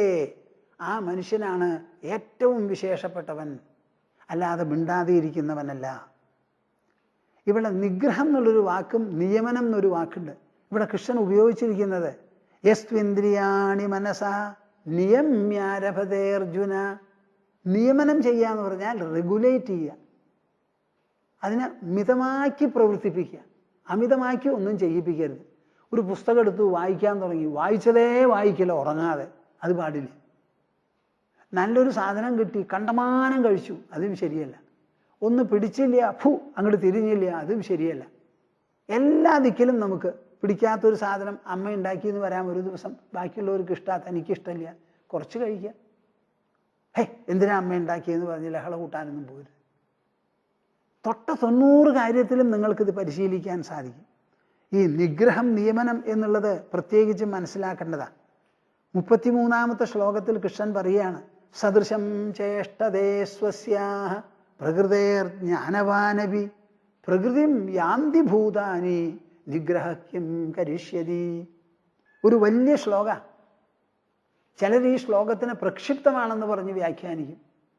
എന്താ ഇപ്പം ആർക്കും എന്ത് വേണമെങ്കിൽ പറയാമല്ലോ. വലിയ ഒരു സത്യമാണ് എൻ്റെ ദൃഷ്ടിയിൽ ഈ ശ്ലോകത്തിൽ പറഞ്ഞിരിക്കുന്നത്. സദൃശം ചേഷ്ടതേ സ്വസ്യാഹ പ്രകൃതേഹ ജ്ഞാനവാനവി. ഏറ്റവും വലിയ ജ്ഞാനവാനായാൽ പോലും അദ്ദേഹം ഈ ലോകത്തിൽ ശരീരത്തോടു കൂടി ഇരിക്കുന്നിടത്തോളം കാലം പ്രകൃതി ഗ്രസിച്ചിരിക്കും. പ്രകൃതിയുടെ സത്വം, രജസ്, തമസ് എന്ന് പറയുന്ന മൂന്ന് ഗുണങ്ങൾ എല്ലാവരിലും പ്രവർത്തിക്കുന്നത് പോലെ ജ്ഞാനിയിലും പ്രവർത്തിക്കും. ആ ഗുണങ്ങൾക്ക് അനുഗുണമായി, അനുസൃതമായിട്ടാണ് ആ ആള് പ്രവർത്തിക്കുന്നത്. ആ പ്രവർത്തിക്കുന്ന സമയത്ത് അവനവൻ്റെ ആ ഗുണഘടനയാണ് അവിടെ പ്രമാണം. അതിനനുസരിച്ചാണ് പ്രവർത്തിക്കുന്നത്. പ്രകൃതിം യാന്തി ഭൂതാനി. പ്രകൃതിയുടെ ആ വലയത്തിൻ്റെ ഉള്ളിൽപ്പെട്ടാണ് എല്ലാവരും ഇവിടെ ജീവിക്കുന്നതും പ്രവർത്തിക്കുന്നതും സഞ്ചരിക്കുന്നതും. നിഗ്രഹ കിം കരിഷ്യതി. നമ്മൾ ഒരാളോട് ബലമായിട്ട് ചെയ്യരുത് എന്ന് പറഞ്ഞാൽ അവർ ചെയ്യാണ്ടിരിക്കുമോ? ഇപ്പം ഭീഷ്മൻ, ദ്രോണൻ, വിതുരൻ, ധൃതരാഷ്ട്രൻ, ഗാന്ധാരി, എത്ര തവണ പറഞ്ഞു നോക്കി ദുര്യോധൻ്റെ അടുത്ത്, നീ ഹസ്തിനപുര വംശം മുഴുവനും നശിപ്പിക്കാൻ നോക്കുകയാണ്, ശരിയല്ല, നിനക്ക് ഈ രാജ്യത്തിൽ ഉടമസ്ഥാവകാശമില്ല, മുത്തശ്ശൻ എന്നുള്ള നിലയ്ക്ക് എനിക്കാണ് ഈ രാജ്യം, ഞാൻ വേണ്ടാത്തത് കൊണ്ടാണ് നിങ്ങളൊക്കെ ഇരിക്കുന്നത്, ഞാൻ മരിച്ചിട്ടില്ല, അതുകൊണ്ട് നിന്റെ അവകാശം പൂർണ്ണമല്ല, നീ യുദ്ധത്തിന് പുറപ്പെടരുത്, കൃഷ്ണൻ വന്ന് പറഞ്ഞ കാര്യങ്ങൾ അംഗീകരിക്കുക എന്ന് പറയുമ്പോൾ തീരുമാനമെടുക്കേണ്ടത് ദുര്യോധനും ധൃതരാഷ്ട്രനാ, സമ്മതിക്കണില്ല. ആ ദുര്യോധനെ റെസ്ട്രിക്റ്റ് ചെയ്യാൻ എല്ലാവരും പരിശ്രമിച്ചുവല്ലോ. പെറ്റമ്മ പരിശ്രമിച്ചു, അച്ഛൻ കുരുടൻ പരിശ്രമിച്ചു, വിതുരൻ പറഞ്ഞു നോക്കി, സർവ്വ ആൾക്കാരും പറഞ്ഞുവല്ലോ, കൃഷ്ണനും വന്ന് പറഞ്ഞു നോക്കി, ഒന്നും കാര്യമായില്ല. അപ്പോൾ ഒരാൾ ഇനി ഒരാളെ ബലമായി പിടിച്ചു കെട്ടുക എന്നുള്ള ചോദ്യമേ വരണില്ല. അവനവൻ്റെ ഉള്ളിലിരുന്ന് പ്രകൃതിയാണ് പ്രേരിപ്പിക്കുന്നത്. ആ സ്വബുദ്ധിയാ നമുക്ക് തോന്നണം, എൻ്റെ പ്രവൃത്തി ശരിയല്ല, ഈ പോക്ക് ശരിയല്ല, ഞാൻ തന്നെ നിയന്ത്രിക്കണം എന്ന് തോന്നുന്നത് വരെ പുറമേ നിന്നുള്ള നിഗ്രഹം കൊണ്ടൊന്നും പ്രയോജനമില്ല. പ്രകൃതിം യാന്തി ഭൂതാനി നിഗ്രഹ കിം കരിഷ്യതി. നമ്മുടെ ഇന്ദ്രിയങ്ങളോട് നമുക്ക് ശത്രുതാ മനോഭാവം പാടില്ല. കണ്ണേ നീ ശരിയല്ല എന്ന് പറഞ്ഞ് കണ്ണു കുത്തിപ്പൊട്ടിക്കരുത്. ഒരു ഭക്തൻ അങ്ങനെ ചെയ്തുല്ലോ, കണ്ണു കുത്തിപ്പൊട്ടിച്ചുല്ലോ. അതുപോലെയൊന്നും ചെയ്യരുത്. കണ്ണിന് കാണാനുള്ളതാണത്, കണ്ണ് കാണും. കാതിന് കേൾക്കാനുള്ളതാണ്. അത് എങ്ങനെ കാണണു, കണ്ടതിനോട് എങ്ങനെ പ്രതികരിക്കണു എന്നുള്ളത് നിങ്ങളുടെ കയ്യിലുള്ളതാണ്. കണ്ണിൻ്റെ കാര്യത്തിൽ നിങ്ങൾക്കൊന്നും പറയാൻ പറ്റില്ല. ആ കണ്ണിനെ വിനിയോഗിക്കുമ്പോൾ ശരിയല്ലാത്ത കാഴ്ച കാണണ്ടെന്ന് പറഞ്ഞ് മനസ്സിനോട് പറഞ്ഞ് അവിടുന്ന് അങ്ങോട്ട് തിരിയുക. നിങ്ങൾക്ക് എല്ലാവർക്കും അതാത് ദൗത്യങ്ങളോടുകൂടി ലോകത്തിൽ ജീവിക്കണം. വീട്ടമ്മയാണെങ്കിൽ വീട്ടമ്മയായി, ഉദ്യോഗസ്ഥനാണെങ്കിൽ ഉദ്യോഗസ്ഥനായി, ഭരണകർത്താവാണെങ്കിൽ ഭരണകർത്താവായി, സാങ്കേതിക വിദഗ്ധനാണെങ്കിൽ അങ്ങനെയായി, കുട്ടികളായി, അധ്യാപകന്മാരായി എല്ലാവരുമായി ജീവിക്കണം. അവരവരുടെ പ്രവൃത്തികൾ ചെയ്യുന്ന സമയത്ത് അതിലെന്തെങ്കിലും ഒരു വിഷമമോ ദുരിതമോ ക്ലേശമോ ഉണ്ടെങ്കിൽ അതൊക്കെ ഇല്ലാതെയാക്കി തീർത്ത് ആ പ്രവൃത്തി കൊണ്ട് നമുക്ക് ധന്യത വരുത്തുമാറ് ചെയ്യണം. അതിനാണ് ഈ യോഗം എന്ന് പറയുന്ന ബുദ്ധിയും സംസ്കാരവും സഭ്യതയും. ഇത് നിങ്ങൾ മനസ്സിലാക്കണം. തൊട്ടതിനൊക്കെ കുറ്റം പറയരുത്. ഈ ലോകം സങ്കീർണമാണ്, ദ്വന്ദ്വങ്ങളുടെ സമാഹാരമാണ്. അത് അങ്ങനെ ഇരിക്കും. ഒരു ഭാഗത്ത് ഇവിടെ നന്മയുണ്ടാവും, പരിലസിക്കും, മറുഭാഗത്തോ തിന്മ കൊടികുത്തി വാഴും. നന്മയ്ക്ക് അത് കണ്ട് മിണ്ടാതെയിരിക്കാൻ പറ്റില്ല. ചിലപ്പോൾ പ്രതിരോധം സംഘടിപ്പിക്കേണ്ടി വരും. തിന്മ വല്ലാതെ വർദ്ധിച്ചു എന്ന് വെച്ചാൽ അതിന് സ്വയം ഒരു അധപ്പതനം സംഭവിക്കും. നന്മ അധികം വർദ്ധിച്ചാൽ അങ്ങനെ കാണാറില്ല, കണ്ടാൽ തന്നെ അതും അമിതമായ അമൃതും വിഷം എന്നൊരു പഴമൊഴി തന്നെ നമുക്കുണ്ട്. അങ്ങനെ ഇടതും വലതും കൈകൾ പോലെ, വായും മലദ്വാരവും പോലെ, കണ്ണും മൂക്കും പോലെ ഈ ലോകത്തെ നമ്മൾ ആശ്ലേഷിച്ച് വേണം ജീവിക്കാൻ. പക്ഷേ ഇവിടെ ആശ്ലേഷിച്ച് ഒരു സാമഞ്ജസ്യത്തോടു കൂടിയല്ല നാം ജീവിക്കുന്നത്. ഒന്നിലോ ലോകത്തിൽ അങ്ങോട്ട് മുങ്ങിയിട്ടോ സർവത്ര അപകടം ഉണ്ടാക്കി തീർക്കും, അല്ലെങ്കിൽ ലോകത്തിനോട് വിട പറഞ്ഞ കാട്ടിൽ ചെന്ന് താമസിക്കും. അപ്പോഴും കാര്യം നടക്കണില്ല. ഇതിൻ്റെ രണ്ടിൻ്റെയും മധ്യത്തിലിരുന്ന് കർമ്മത്തെ തന്നെ യോഗമാക്കി തീർക്കുന്ന ഒരു വിശേഷപ്പെട്ട അധ്യാത്മ തത്വമൂല്യ സിദ്ധാന്തമുണ്ട്. ആ സിദ്ധാന്തമാണ് അവതരിപ്പിച്ചത്. അതിൻ്റെ വ്യാഖ്യാന വിവരണങ്ങളാണ്, വിസ്തരണങ്ങളാണ് ഈ കാണുന്നത് മുഴുവനും.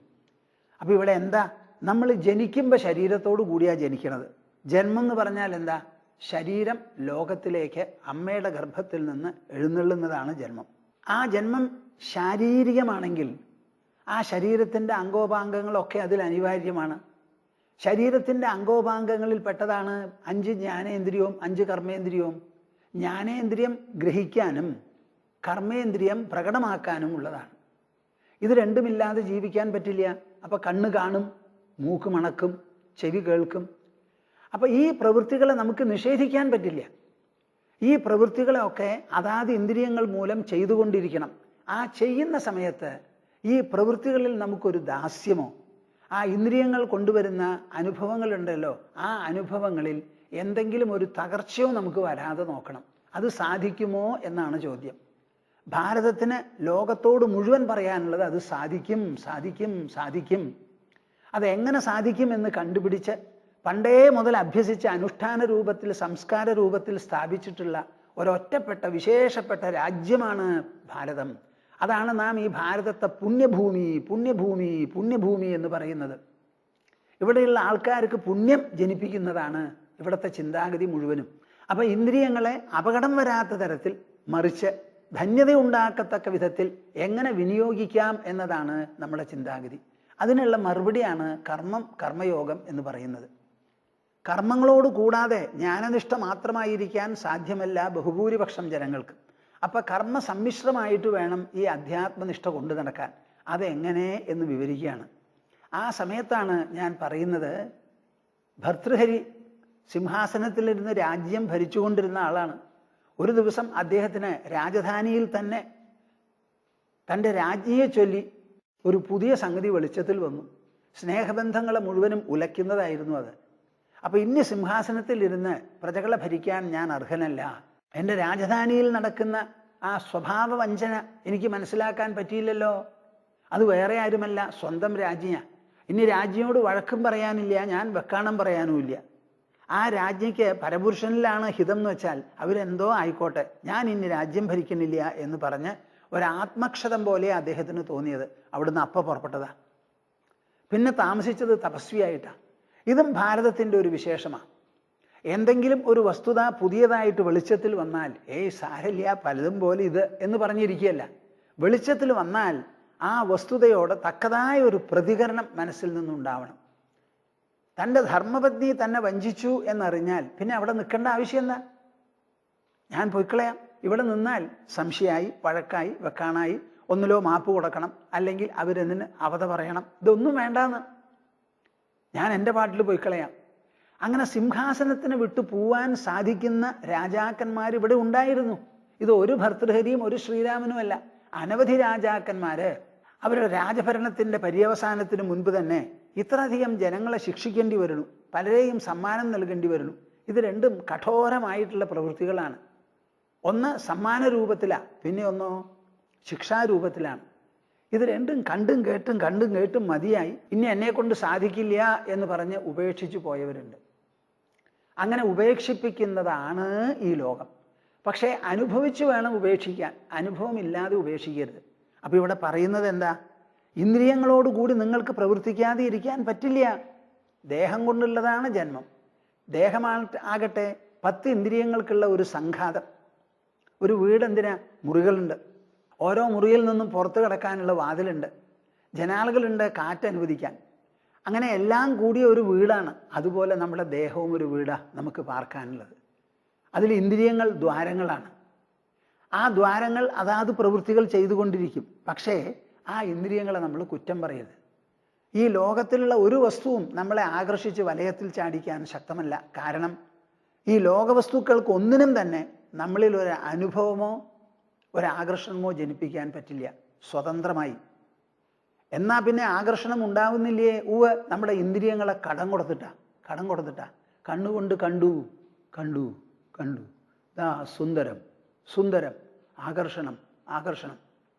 കണ്ണുകൊണ്ട് നോക്കിയില്ലെങ്കിലോ പിന്നെ ആകർഷണമുണ്ടോ? അപ്പം ഇന്ദ്രിയങ്ങളോട് കൂടിയേ ഇവ അനുഭവം ഉണ്ടാക്കാൻ പറ്റുള്ളൂ. അങ്ങനെ ഇന്ദ്രിയങ്ങളും ലോകവസ്തുക്കളും കൂടിയിട്ടുള്ള ഈ സമ്പർക്കത്തിൽ ഇന്ദ്രിയങ്ങൾക്കാണ് മുൻതൂക്കം, ലോകത്തിനല്ല. നിങ്ങൾ ആരെങ്കിലും ലോകത്തിനാണ് മുൻതൂക്കം എന്ന് വിചാരിക്കുന്നുണ്ടെങ്കിൽ അതിനെ ഭാരത സംസ്കാരം, വങ്കത്തം എന്ന് പറയുക. ലോകത്തിലുള്ള എത്ര ഭീമവസ്തു ആയിക്കോട്ടെ, ഒരു വലിയ പർവ്വതം, ഹിമാലയം, മേരുപർവ്വതം, ആ വലുത് പർവ്വതം എന്ന് പറയുന്നത് ആരാ? പർവ്വതം മിണ്ടുന്നില്ല. നമ്മുടെ കണ്ണുകൊണ്ട് നോക്കി നമ്മുടെ വായാണ് പർവ്വതം പറയുന്നത് ഇത് അതിമഹത്തായ ഭീമമായ ബൃഹത്ത് പർവ്വതമാണെന്ന്. അപ്പൊ ഈ ലോകവസ്തുക്കൾക്ക് വസ്തുക്കളുടെ സ്ഥാനം, അതിൻ്റെ നിറം, അതിൻ്റെ ആകൃതി, അതിൻ്റെ ആകർഷകത്വം, ഇതൊക്കെ പ്രദാനം ചെയ്യുന്നത് നമ്മുടെ ഇന്ദ്രിയങ്ങളാണ്. നാം ശമ്പളം കൊടുക്കുന്ന ഒരു ഭൃത്യനുണ്ട്, അല്ലെങ്കിൽ ഒരു ജോലിക്കാരനുണ്ടെങ്കിൽ ആ ജോലിക്കാരൻ നമ്മേക്കാളും മേലെയാവുന്നത് എങ്ങനെയാ? നമുക്കിവിടെ ഒരു ഇൻഡസ്ട്രിയൽ ഡിസ്പ്യൂട്ട്സ് ആക്ട് ഉണ്ട്. ഞാനിപ്പോൾ അടുത്ത കാലത്തൊന്നും വായിച്ചിട്ടില്ല, മുൻപറിയാവുന്ന കാര്യമാണ് പറയണത്. ആ ഇൻഡസ്ട്രിയൽ ഡിസ്പ്യൂട്ട്സ് ആക്ട് പ്രകാരം ജോലിക്കാർക്ക് സംഘടിച്ച് ഒരു ട്രേഡ് യൂണിയൻ ഉണ്ടാക്കാനും അവർക്ക് അവകാശങ്ങൾ ഉന്നയിക്കാനും അധികാരമുണ്ട്. വേണ്ടി വന്നാൽ ഞങ്ങൾ സ്ട്രൈക്ക് ചെയ്യും എന്ന് പറയാനും അധികാരമുണ്ട്. ഇതുവരെ നമ്മൾ അനുവദിച്ചു കൊടുത്തിട്ടുണ്ട്. പക്ഷെ ഒരു കാര്യം നിങ്ങൾ മനസ്സിലാക്കണം, അവർ ജോലിക്കാരായി ഇരിക്കുന്നത് ആര് ജോലിക്ക് വെച്ചോ അവരാണ് അതിൽ ഉടമസ്ഥന്മാർ. ഒരു കമ്പനി ആണെങ്കിൽ ഷെയർ ഹോൾഡേഴ്സ് ഉണ്ട്. ആ ഷെയർ ഹോൾഡേഴ്സ് തിരഞ്ഞെടുത്ത ഒരു ബോർഡ് ഓഫ് ഡയറക്ടേഴ്സ് ഉണ്ടാവും. അതിലൊരു മാനേജിംഗ് ഡയറക്ടറോ ഒരു ചെയർമാനോ ഒക്കെ ഉണ്ടാവും. ആ ഉടമസ്ഥാവകാശത്തിൽ അധീശത്വത്തിലാണ് അവർ ജോലി ചെയ്യുന്നത്. കാര്യം ജോലിക്കാരെന്നുള്ള നിലയ്ക്ക് അവർക്ക് സംഘടിക്കാനും അവരുടെ അവകാശങ്ങൾ ഉന്നയിക്കാനും സ്ഥാനമുണ്ട് എന്നുണ്ടെങ്കിലും കമ്പനിയുടെ ഉടമസ്ഥന് തീരുമാനിക്കാം ഞാൻ കമ്പനി പൂട്ടുന്നു എന്ന്. ആ തീരുമാനം പാടില്ല എന്ന് പറയാൻ ഇവിടെ ഒരു നിയമവും ഇല്ല. അങ്ങനെ പൂട്ടുന്ന സമയത്ത് അവർക്ക് ഓരോരുത്തർക്കും എന്തെങ്കിലും വേതനം നോക്കി എന്തെങ്കിലും കൊടുക്കണം എന്നൊക്കെ വേണമെങ്കിൽ പറയാം. കമ്പനി നടന്നുകൊണ്ടിരിക്കുമ്പോൾ എന്തെല്ലാം ഉടമസ്ഥതയുണ്ട്? എംപ്ലോയേഴ്സ് ലയബിലിറ്റി ആക്ട് എന്നൊന്നുണ്ട്, ഇൻഡസ്ട്രിയൽ ഡിസ്പ്യൂട്ട്സ് ആക്ട് എന്നുണ്ട്.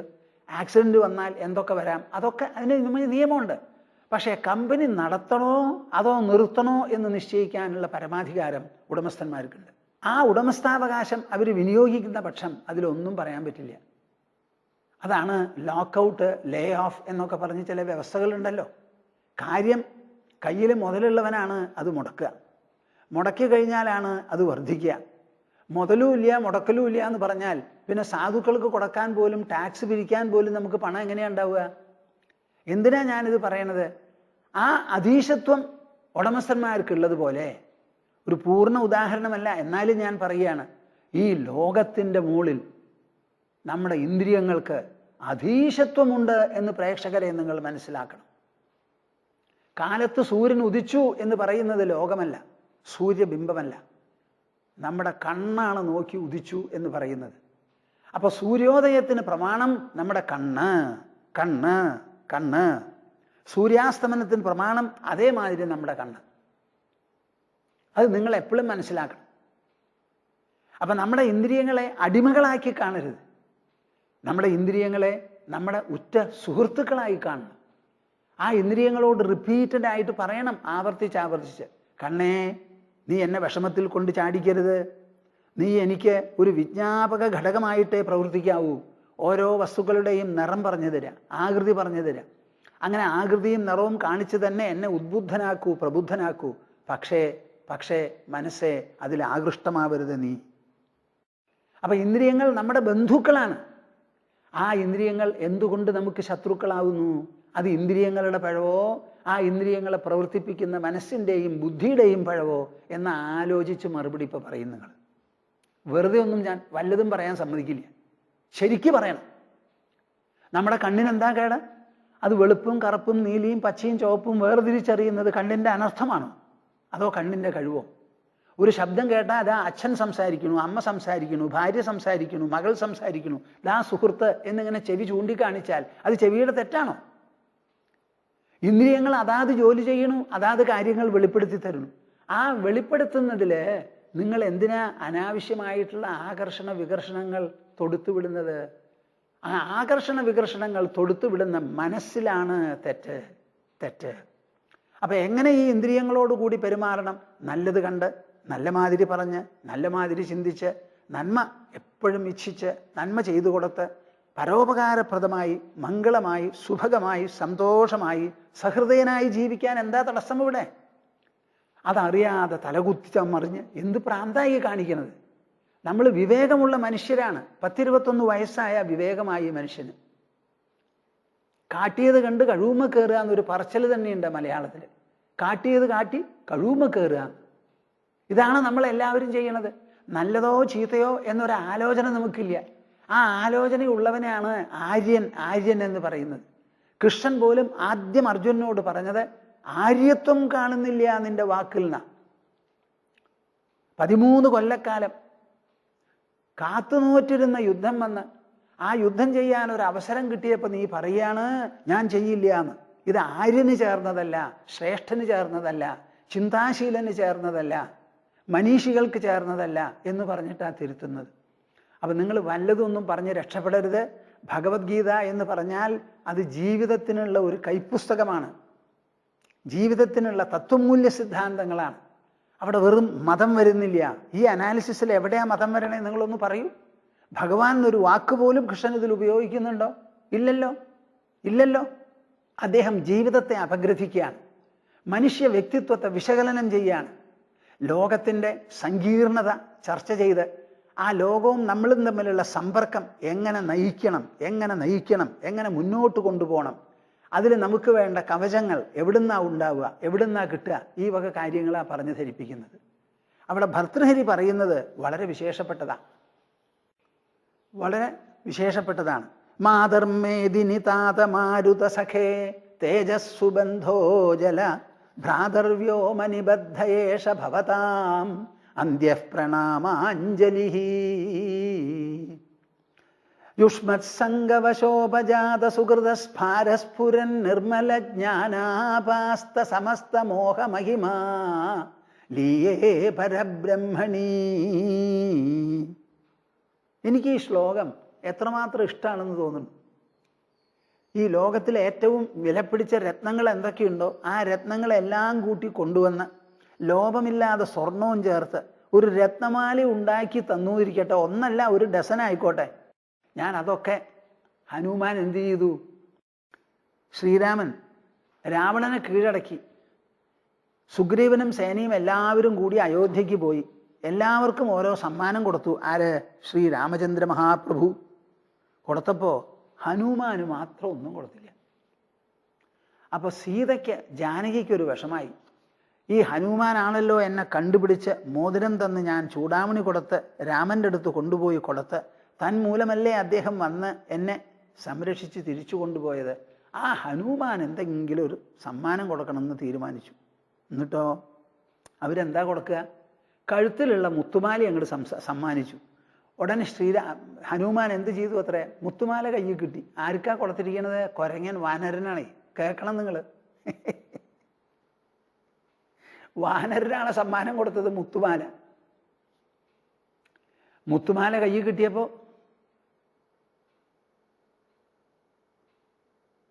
ഒന്നിങ്ങനെ വാസനിച്ചു നോക്കി, ഒരു വാസനയില്ല.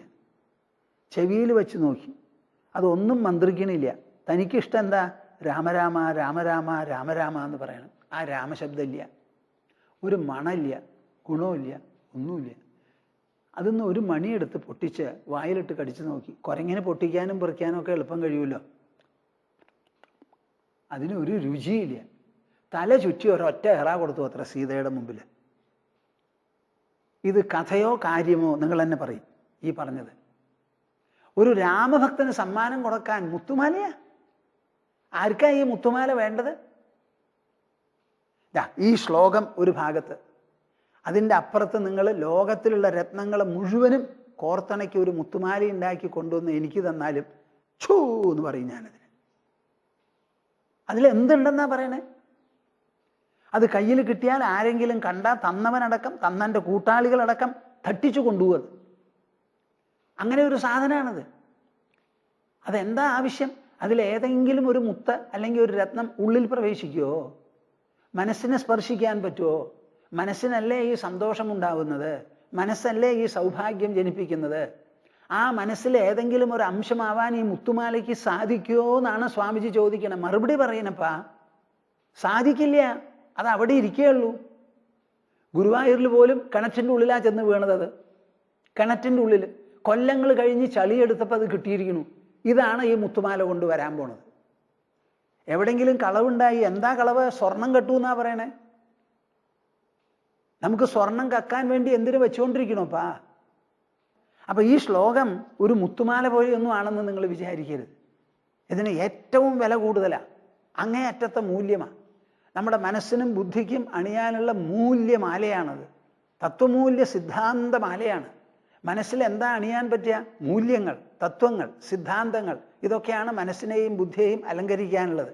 കിരീടമാണെങ്കിൽ തലയിൽ വയ്ക്കാം, പക്ഷേ തലച്ചോറിനുള്ള കിരീടം വേറെയാ. മാതർമേദിനി താതമാരുത സഖേ തേജസ്സു ബന്ധോ ജല ഭ്രാതർവ്യോമനിബദ്ധയേഷ ഭവതാം അന്ത്യപ്രണാമാഞ്ജലി. വൈരാഗ്യ ശതകത്തിൽ 100ാമത്തെ ശ്ലോകമാണിത്. ഭർതൃഹരി എഴുതിയിട്ടുള്ളത് 300 ശ്ലോകങ്ങൾ 3 ശതകങ്ങളായിട്ടാണ്. അതിൽ 3ാമത്തതാണ് വൈരാഗ്യ ശതകം. അതിലെ അവസാനത്തെ ശ്ലോകമാണ്. അദ്ദേഹം ലോകത്തോട് തന്നെ വിട പറയുക. ആ വിട പറയേണ്ട നില നമുക്ക് ആയിട്ടില്ല, അതുകൊണ്ട് ആ ഭാഗം നിങ്ങൾ മാറ്റിയെടുക്കാം, അതിപ്പോൾ പരിഭ്രമിക്കേണ്ട. പക്ഷെ നിങ്ങൾ ഇങ്ങനെ വേണം ലോകത്തിൽ നിന്ന് പോകാൻ. മാതർമേദിനി താതമാരുത സഖേ തേജസ്സു ബന്ധോ ജല ഭ്രാതർവ്യോമ. പഞ്ചഭൂതങ്ങളെ 5 തരത്തിലുള്ള ബന്ധുക്കളായിട്ടാണ് ചിത്രീകരിക്കുന്നത്. മാതർമേദിനി, ഭൂമി നമ്മുടെ അമ്മയാണത്രേ. താതമാരുത സഖേ, മരുത്തുണ്ടല്ലോ, അത് അച്ഛനാണ്. സഖേ തേജ, അഗ്നിയോ സഖാവ്, സ്നേഹിതൻ. സുബന്ധോ ജല, നല്ല ബന്ധു ജലം. ഭ്രാതർവ്യോമ, സഹോദരനാണ് ആകാശം. കഴിഞ്ഞില്ലേ 5 ഭൂതങ്ങളും. നിബദ്ധയേഷ ഭവതാമന്ത്യഃ പ്രണാമാഞ്ജലി. നിങ്ങൾക്ക് ഞാൻ അവസാനമായിട്ട്, അന്ത്യമായിട്ടുള്ള ഒരു പ്രണാമാഞ്ജലി നൽകുന്നു. ഞാൻ ശരീരം വിട്ട് പോവായി. അവസാനം നിങ്ങൾക്കുള്ള കൂപ്പുകൈയാണത്. എന്തിനാ കൂപ്പുകയ്യ് എന്ന് ചോദിച്ചാൽ, യുഷ്മത് സംഗവശോപജാത സുഹൃതസ്ഫാരസ്ഫുരൻ നിർമ്മല ജ്ഞാനാപാസ്ത സമസ്ത മോഹമഹിമാ ലീയേ പരബ്രഹ്മണി. ഇതാണ് ഭാരതമപ്പ, ഇതാണ് നമ്മുടെ സംസ്കാരം. നോക്കൂ, ഭൂമി അടക്കം പഞ്ചഭൂതങ്ങളോട് മുഴുവനും പറയുകയാണ്. എൻ്റെ ശരീരത്തിനെ ചൊല്ലി അച്ഛനുണ്ട്, അമ്മയുണ്ട്, സഹോദരനുണ്ട്, ആപ്തമിത്രങ്ങളുണ്ട്, ബന്ധുക്കളുണ്ട്, പലതുമുണ്ട്. ഇതൊക്കെ ശരീരത്തിന് ചൊല്ലിയുള്ള ബന്ധുക്കളാണ്. എൻ്റെ മനസ്സിനെ സംബന്ധിച്ചിടത്തോളം പഞ്ചഭൂതങ്ങളാണ് എൻ്റെ ബന്ധുക്കൾ. ഈ പഞ്ചഭൂതങ്ങളെ കാണിച്ചു തരുന്നതാണ് നമ്മുടെ ഇന്ദ്രിയങ്ങൾ. അപ്പം പഞ്ചഭൂതങ്ങൾക്ക് സൗഹൃദം ഇത്രത്തോളം ഉണ്ടെങ്കിൽ നമ്മുടെ ഇന്ദ്രിയങ്ങൾ എത്രത്തോളം സൗഹൃദം പുലർത്തുന്നവയാവണമെന്ന് ആലോചിച്ച് മറുപടി പറയും. അപ്പം നിങ്ങളോട് എല്ലാവരോടും യുഷ്മത് സംഗവശോപജാത്, നിങ്ങളുമായിട്ടുള്ള സംസർഗം, സംബന്ധം, സമ്പർക്കം മൂലമാണ് എനിക്ക് ഇത്രയധികം സുഹൃതമുണ്ടായത്. നിങ്ങളില്ലായിരുന്നു, നിങ്ങൾ പ്രവർത്തിച്ചില്ലായിരുന്നു എങ്കിൽ ഈ ലോകത്തിനെ ഞാൻ കാണില്ല. ഈ ലോകത്തിൻ്റെ വിസ്താരമോ ഇതിൻ്റെ രമണീയതയോ ഇതിൻ്റെ വൈവിധ്യമോ ഒന്നും എനിക്ക് മനസ്സിലാക്കാൻ പറ്റില്ല. ഈ ലോകമേ എൻ്റെ അനുഭവത്തിൽ ഉണ്ടാകുമായിരുന്നില്ല. ഇന്ദ്രിയങ്ങളാണ് ലോകത്തെ ഉണ്ടാക്കുന്നത്. നിങ്ങൾ പറയും ഭഗവാൻ ഉണ്ടാക്കിയെന്ന്, ആയിക്കോട്ടെ, എനിക്ക് വിരോധമില്ല. നമ്മുടെ അനുഭവത്തെ സംബന്ധിച്ചിടത്തോളം ഇന്ദ്രിയങ്ങളാണ് ലോകത്തിൻ്റെ, ലോകാനുഭവങ്ങളുടെ നിർമ്മാതാക്കൾ. നിറം എവിടുന്നാ ജനിക്കുന്നത്? നിറം കണ്ണിൽ നിന്ന്. എവിടുന്നാ വാസന ജനിക്കുന്നത്? മൂക്കിൽ നിന്ന്. ശബ്ദമോ കർണപുടങ്ങളിൽ നിന്ന്. രുചി നാവിൽ നിന്ന്. സ്പർശം ത്വക്കിൽ നിന്ന്. എന്തത്ര സംശയം? എന്താ അതിൽ നിങ്ങൾക്ക് സംശയം? പർവ്വതമുണ്ട് എന്ന് പറയണമെങ്കിൽ കാണുന്ന ഒരുത്തൻ വേണം, കാഴ്ചയ്ക്ക് കണ്ണു വേണം, കണ്ണിനെ വിനിയോഗിക്കാൻ മനസ്സ് വേണം, മനസ്സിനൊരു ഉടമസ്ഥൻ, സാക്ഷിയായിട്ട് ഒരാളപ്പുറത്ത് വേണം. ഇത് ഉള്ളപ്പോഴാണ് അവിടെ കാണുന്നത്. അവിടുന്ന് വന്നതല്ല ഇത്, ഇവിടുന്ന് അങ്ങോട്ടാ പോകുന്നത്. തൻ്റെ വിസ്താരമാണ് ഈ ലോകം മുഴുവനും. ലോകത്തിൻ്റെ സൃഷ്ടിയല്ല ഈ സാക്ഷി എന്ന് പറയുന്നത്. അപ്പം നിങ്ങളുടെ സംഘത്തോടുകൂടി അതിൽ നിന്നുണ്ടായ സുഹൃതം, ആ സുഹൃതം ഇങ്ങനെ മിന്നിത്തിളങ്ങി മിന്നിത്തിളങ്ങി മിന്നിത്തിളങ്ങി അതിൽ നിന്ന് ഈ ലോകം നശ്വരമാണ്, ലോകം നശ്വരമാണ്. ഇന്ദ്രിയങ്ങൾ ഈ നശ്വരതയെ വേണ്ടതുപോലെ വെളിപ്പെടുത്തുന്നു. ലോകം മുഴുവനും നശ്വരമാണെങ്കിൽ അതിനൊരു അനശ്വരമായ അധിഷ്ഠാനം വേണമല്ലോ. എന്താണ് അതിൻ്റെ അടിസ്ഥാനം? എല്ലാം നശിക്കുന്നതാണെങ്കിൽ നശിക്കുന്നതിനെ നിലനിർത്താൻ നാശമില്ലാത്ത ഒന്ന് വേണം എന്ന് പറഞ്ഞ് അന്വേഷിച്ച് നിങ്ങളുമായിട്ടുള്ള സൗഹൃദം കൊണ്ടാണ് ഈ ലോകപ്രതീതി, ലോകാനുഭവം എനിക്ക് ഉണ്ടായത്. ആ അനുഭവത്തിൻ്റെ പേരിലാണ് ഞാൻ അതിൻ്റെ അധിഷ്ഠാനത്തെ തേടിച്ചെന്നത്. ശൗനകൻ അങ്കിരസിൻ്റെ അടുത്ത് പോയ മാതിരി അർജുനൻ യത് ശ്രേയസ്യാത് നിശ്ചിതം ബ്രൂഹി തന്മേ എന്ന് പറഞ്ഞുല്ലോ കൃഷ്ണൻ്റെ അടുത്ത്. അത് പറയാൻ തോന്നിയത് എന്തുകൊണ്ടാ? കണ്ണുകൊണ്ടും മൂക്കുകൊണ്ടും കാര്യങ്ങൾ മനസ്സിലാക്കിയപ്പോഴാണ്. അങ്ങനെ നിങ്ങളുടെ സൗഹൃദം കൊണ്ടാണ് എനിക്ക് ജ്ഞാനാപാസ്ത സമസ്തമോഹമഹിമ, ഈ അനശ്വരമായ ഒന്നുണ്ടെന്ന് ബോധം വന്നതും വിവേകം ജനിച്ചതും വിശേഷബുദ്ധി ഉണ്ടായതും അവസാനം ആത്മജ്ഞാനമഗ്നനായതും. അതുകൊണ്ട് നിങ്ങളെ ഞാൻ അവസാനം നമസ്കരിക്കുന്നു. ഈ പ്രണാമാഞ്ജലി ചെയ്തുകൊണ്ട് ഞാനിതാ പരബ്രഹ്മത്തിൽ ലയിക്കാൻ പോവാണ് പരബ്രഹ്മത്തിൽ. എന്തു പറയണു നിങ്ങൾ? ഇങ്ങനെ വേണം നമുക്ക് ലോകത്തിൽ ജീവിക്കാൻ, ഇങ്ങനെ തന്നെ വേണം. അതുകൊണ്ട് നിങ്ങളുടെ കണ്ണിനെ കുറ്റം പറയരുത്, മൂക്കിനെ കുറ്റം പറയരുത്, ഈ ലോകത്തിനെയും കുറ്റം പറയരുത്. ആ ലോകത്തിൽ ജീവിക്കുമ്പോൾ ഇന്ദ്രിയങ്ങളാണ് ലോകവസ്തുക്കൾക്ക് മീതേ. ഞാൻ ഈ ലോകത്തിന് ദാസനല്ല, ഈ ലോകത്തിൻ്റെ അധീശനാണ് ഞാൻ എന്ന് വിചാരിച്ച് ആ അധീശത്വം കൈമോശം വന്നു പോകാതെ ജീവിക്കേണ്ട ഒരു ആവശ്യമുണ്ട്.